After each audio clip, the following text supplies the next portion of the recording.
नमस्कार दोस्तों।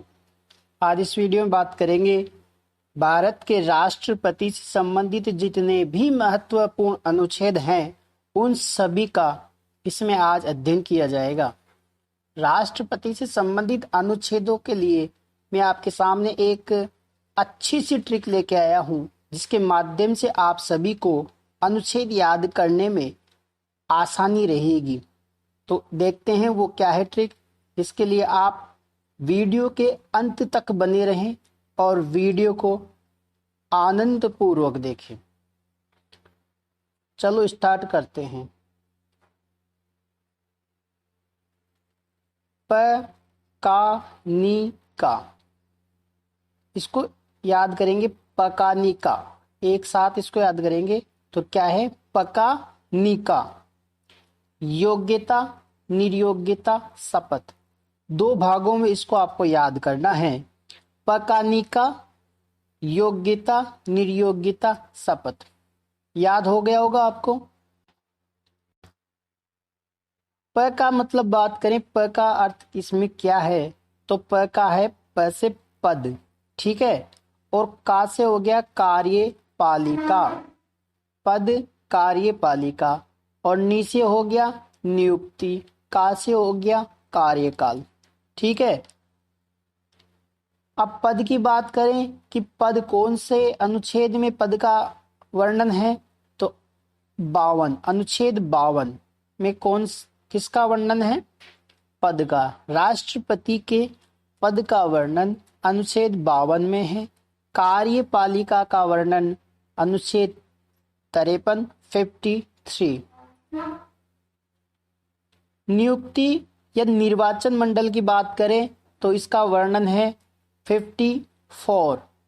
निर्वाचन की प्रक्रिया कैसे की जाती है उसका वर्णन है 55 में। का से बात करें कार्यकाल 56, पुनः कार्यकाल 57। जो मैंने आपको ये प्रथम भाग बताया है पकानी का, उम्मीद है आप सभी को ये समझ में आ गया होगा। आगे बात करें योग्यता, निर्योग्यता और शपथ। तो योग्यता को दो भागों में बांटा गया है। योग्यता तो आती है 58 में और निर्योग्यता 59। शपथ की बात करें तो शपथ का वर्णन किया गया है अनुच्छेद 60 में। राष्ट्रपति अपनी शपथ कौन से अनुच्छेद के अंतर्गत लेता है? वो लेता है अनुच्छेद 60 के अंतर्गत राष्ट्रपति को शपथ दिलाई जाती है।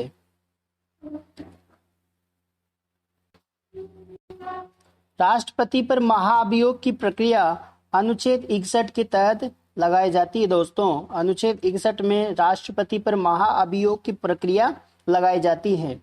तो आप सभी को अनुच्छेद 52 से लेकर अनुच्छेद 61 तक याद हो गए होंगे। अगर इसको याद करें तो एक बार दोबारा से बता देता हूं।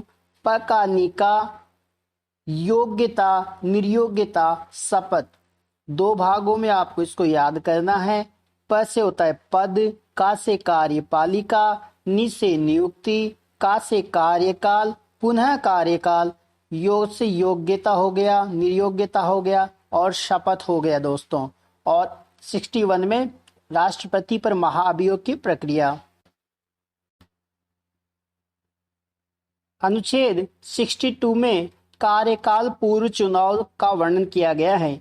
अनुच्छेद 70 में अन्य आकस्मिकताओं में राष्ट्रपति के कृत्यों का निर्वहन का उल्लेख किया गया है। अनुच्छेद 108 की बात करें तो राष्ट्रपति के द्वारा दोनों सदनों की संयुक्त बैठक कब बुलाई जाती है? अनुच्छेद 108 के अंतर्गत संयुक्त बैठक की अनुच्छेद बुलाई जाती है।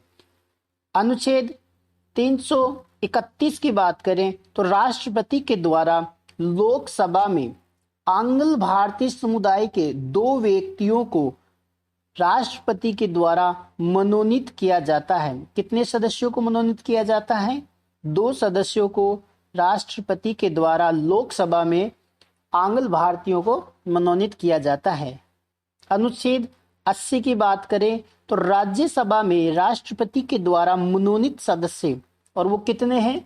12 सदस्य राज्यसभा में राष्ट्रपति के द्वारा मनोनीत किए जाते हैं। अनुच्छेद 123 की बात करें तो अध्यादेश जारी करने की शक्ति राष्ट्रपति को किस अनुच्छेद में दी गई है? अनुच्छेद 123 में राष्ट्रपति को अध्यादेश जारी करने की शक्ति का प्रावधान दिया गया है। अनुच्छेद 72 क्षमादान की शक्ति। अनुच्छेद 352 से 360 तक आपातकालीन शक्तियों का उल्लेख किया गया है। आपातकालीन शक्तियां 3 प्रकार की होती है। राष्ट्रीय आपातकाल, अनुच्छेद 352 6 माह के लिए इसको लगाया जाता है। राज्य अशांति के लिए आपातकाल 356 न्यूनतम 1 वर्ष की अवधि के लिए और अधिकतम इसको कितने वर्ष के लिए लगाया जाता है? 3 वर्ष के लिए। वित्तीय आपात अनुच्छेद 360 के अंतर्गत इसका उल्लेख है और ये 2 माह के लिए लगाया जाता है। अनुच्छेद 143 की बात करें 143 की तो उच्चतम न्यायालय से परामर्श लेने का अधिकार राष्ट्रपति को अनुच्छेद 143 में दिया गया है। अनुच्छेद 111 111 जेबी वीटो का प्रयोग। राष्ट्रपति को जेबी वीटो का प्रयोग कौन से अनुच्छेद में दिया गया है? 111 में। इसको कैसे याद करना है? जब आपने क्रिकेट देखा होगा, क्रिकेट में विकेट होता है ना, विकेट, तो विकेट आपने भी देखा होगा कितनी स्ट्रीम होती है उसमें? 3 विकेट होते हैं ऐसे, ठीक है। और वो जब गिर जाती हैं, बॉल इनके टच हो जाती है तो ये खिलाड़ी आउट मान लिया जाता है, ठीक है दोस्तों। तो इसमें क्या हो गया? 111 हो गया ना, ये देखो दिख रहा है आपको 111। जब विकेट, ऐसे याद रखना है, जब विकेट यानी जेबी वीटो का प्रयोग अनुच्छेद 111 में, ठीक है। जब विकेट गिरा, अनुच्छेद 111, जब विकेट गिरा 111, ठीक है। अनुच्छेद 74 में राष्ट्रपति को सलाह और सहायता देने के लिए मंत्री परिषद होगी और जिसका मुखिया कौन होगा? पीएम यानी प्रधानमंत्री मंत्री परिषद का सदस्य होगा जो राष्ट्रपति को सलाह देगा। अनुच्छेद 74 में इसका उल्लेख किया गया है। अनुच्छेद 75 में राष्ट्रपति के द्वारा प्रधानमंत्री की नियुक्ति।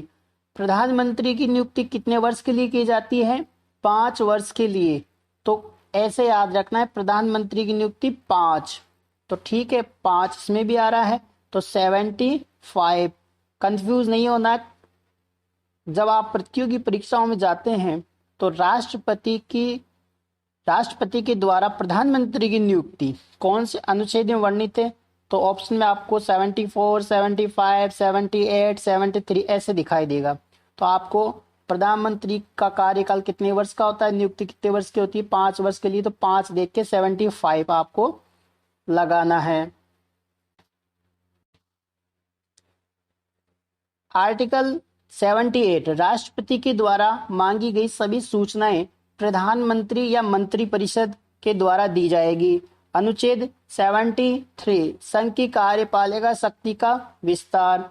79 में संसद दोनों सदनों के साथ राष्ट्रपति भी संसद का अभिन्न अंग होगा। राष्ट्रपति संसद का अभिन्न अंग होगा। इसका वर्णन कौन से अनुच्छेद में है? 79 में। अनुच्छेद 160 की बात करें, राष्ट्रपति असाधारण परिस्थितियों में राज्यपाल के कृत्यों के निर्वहन हेतु उपबंध पर कर सकता है, ठीक है। आर्टिकल 160 में क्या प्रावधान है कि असाधारण परिस्थितियों में राज्यपाल के कृत्यों के निर्वहन हेतु उपबंध कौन कर सकता है? राष्ट्रपति कर सकता है। अनुच्छेद 85 राष्ट्रपति के द्वारा संसद में सत्रावसान और विघटन करने की शक्ति का उल्लेख है। आर्टिकल 87 में राष्ट्रपति का विशेष अभिभाषण और अनुच्छेद 255 में राष्ट्रपति की पूर्व मंजूरी और 18 में राष्ट्रपति की सहमति। अनुच्छेद 113 में राष्ट्रपति की सिफारिश का उल्लेख किया गया है। दोस्तों, मैंने इस वीडियो में राष्ट्रपति से संबंधित महत्वपूर्ण जितने भी अनुच्छेद प्रतियोगी परीक्षाओं में अक्सर पूछे जाते हैं उन सभी को समाहित किया है। उम्मीद है आपको ये वीडियो अच्छा लगा होगा और आप इसे ज़्यादा से ज़्यादा लाइक करेंगे और चैनल को सब्सक्राइब करेंगे, जिससे मेरे द्वारा बनाए गए आपके लिए जो नए नए वीडियो हैं आप तक पहुंच सकें। आज के लिए इतना ही। धन्यवाद।